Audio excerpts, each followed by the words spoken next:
નમસ્કાર મિત્રો, વ્યાસ પંચાંગતા શાસ્ત્રી અમિત વ્યાસના જય માતાજી। આજે આપણે જોઈએ ગાયત્રી મંત્ર કે ઓમ ભૂર્ભુવ સ્વઃ તત્સવિતુર્વરેણ્યમ ભર્ગો દેવસ્ય ધીમહિ ધિયો ન પ્રચોદયાત। આ ગાયત્રી મંત્રના 24 અક્ષરના 24 દેવતાઓ વિશે આજે આપણે માહિતી જોઈએ। પ્રથમ જોઈએ તો કે ગાયત્રી મંત્ર એ સનાતન ધર્મનો ખૂબ જ શક્તિશાળી અને પવિત્ર ચમત્કારિક મંત્ર માનવામાં આવે છે।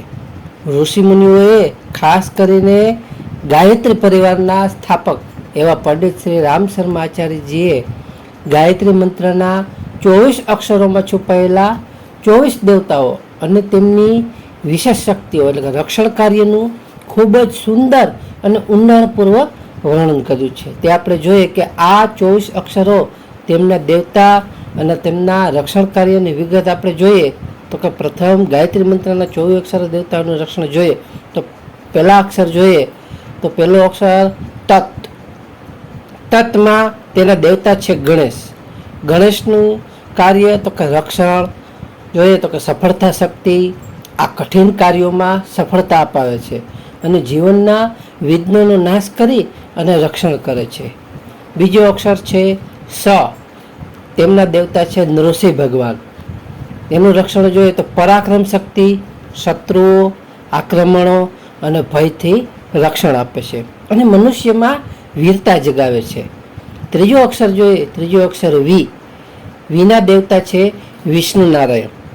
તેનું રક્ષણ જોઈએ તો કે પાલન શક્તિ, આશ્રિતો અને જરૂરિયાતમંદોનું રક્ષણ કરે છે અને પ્રાણીઓનું સારી રીતે પાલન પોષણ કરે છે। ચોથો અક્ષર જોઈએ તો ચોથો અક્ષર તું। તુના દેવતા છે ભગવાન શિવ। શિવનું રક્ષણ જોઈએ તો કે કલ્યાણ શક્તિ, આ અનિષ્ટ અને દુર્ભાગ્યનો વિનાશ કરે છે અને સર્વત્ર મનુષ્યના કલ્યાણનું રક્ષણ કરે છે। પાંચમો અક્ષર જોઈએ, પાંચમો અક્ષર વ। વના દેવતા છે ભગવાન શ્રી કૃષ્ણ। કૃષ્ણનું રક્ષણ કાર્ય જોઈએ તો કે યોગ શક્તિ, અનાશક્તિ અને કર્મયોગ શીખવે છે। માનસિક અસ્થિરતાથી રક્ષણ કરે છે આપણને। છઠ્ઠો અક્ષર છે દેવતા તેના છે છઠ્ઠો અક્ષર છે રે। રેના દેવતા છે રાધા રાણી। રાધાનું રક્ષણ શું તો કે પ્રેમ શક્તિ, આ દ્વેષ ભાવ, ક્રોધ અને ઈર્ષાથી રક્ષણ કરી હૃદયમાં પ્રેમ અને પારિવારિક શાંતિ આપે છે। સાતમો અક્ષર છે હણી। હણીના દેવતા છે માતા લક્ષ્મી। તેનું રક્ષણ કાર્ય છે તો કે ધન શક્તિ, દરિદ્રતા અને આર્થિક મુશ્કેલીઓથી રક્ષણ કરે છે અને ઐશ્વર્ય, યશ તથા ધનની આપણને પ્રાપ્તિ કરાવે છે। આઠમો અક્ષર છે યમ। યમના દેવતા છે અગ્નિદેવ। અગ્નિદેવનું રક્ષણ કાર્ય છે તો કે તેજ, શક્તિ, અજ્ઞાનતા, અંધકારથી રક્ષણ કરે છે અને જીવનમાં પ્રકાશ, પ્રતિભા અને સામર્થ્ય વધારે છે। નવમો અક્ષર છે ભ। ભના દેવતા છે ઇન્દ્રદેવ। ઇન્દ્રદેવનું રક્ષણ તો કે રક્ષા શક્તિ, રોગ, શત્રુઓ અને નકારાત્મક તત્વોના પ્રહારથી સીધું રક્ષણ આપે છે। દસમો અક્ષર છે રગો। ગોના દેવતા છે સરસ્વતી। સરસ્વતી માતાનું રક્ષણ કાર્ય તો કે બુદ્ધિ, શક્તિ, બુદ્ધિ અને અજ્ઞાનથી રક્ષણ કરે છે અને પવિત્રતા, ચતુરાઈ તથા દૂરદર્શિતા આપે છે। 11મો અક્ષર છે દે। દેના દેવતા છે દુર્ગા માતા। દુર્ગા માતાનું રક્ષણ છે દમન શક્તિ, દુષ્ટો, દુર્ગુણો અને આંતરિક નબળાઈઓનું દમન કરી સાધકનું રક્ષણ કરે છે। 12મો અક્ષર છે વ।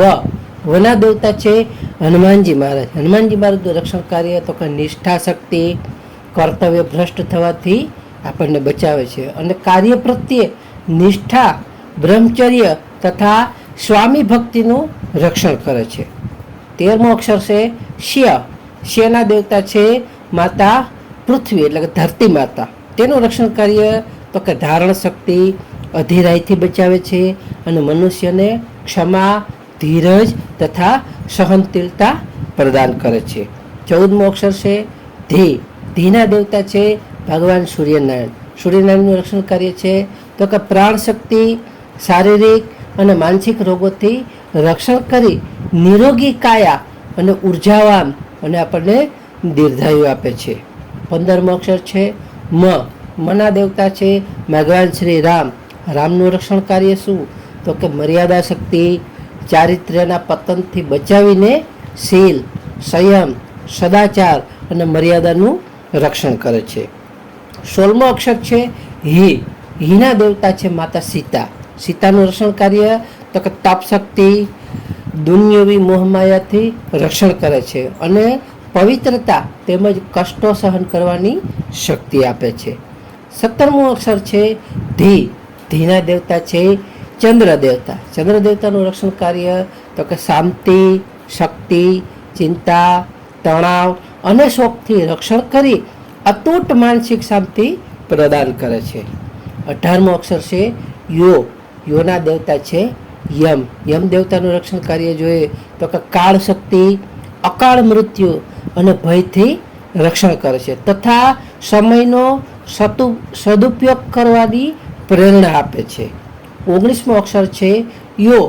યોના દેવતા છે બ્રહ્મા, ચતુર્મુખ બ્રહ્મા. બ્રહ્માનું રક્ષણ કાર્ય જોઈએ તો કે તે ઉત્પાદક શક્તિ, નિરાશાથી રક્ષણ કરે છે અને સર્જન શક્તિ, પ્રગતિ તથા વિકાસમાં વધારો કરે છે. 20મો અક્ષર છે ન. નના દેવતા છે વરુણ દેવતા, જલ્લાદ દેવતા. તેનું રક્ષણ કાર્ય શું?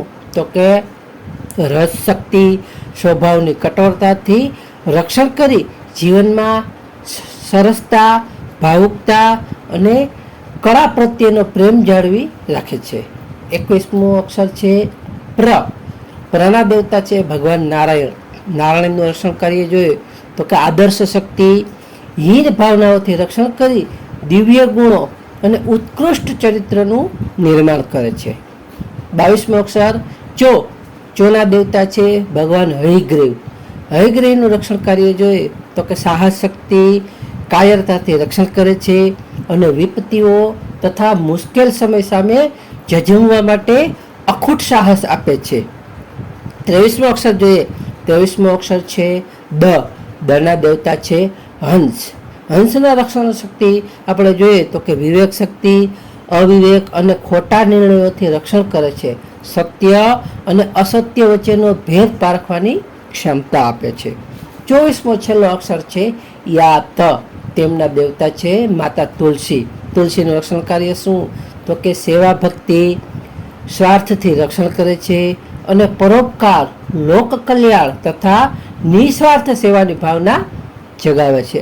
આવી રીતના એવું માનવામાં આવે છે કે ગાયત્રી મંત્રનો જાપ કરવાથી આ તમામ 24 દેવતાઓની શક્તિઓ આપણામાં જાગૃત થાય છે, જે વ્યક્તિને દરેક દિશામાંથી રક્ષણ અને સર્વાંગી વિકાસ પ્રદાન કરે છે. તો નમસ્કાર મિત્રો, આ હતા ગાયત્રી મંત્રના 24 અક્ષરોના 24 દેવતાઓનું સ્થાન.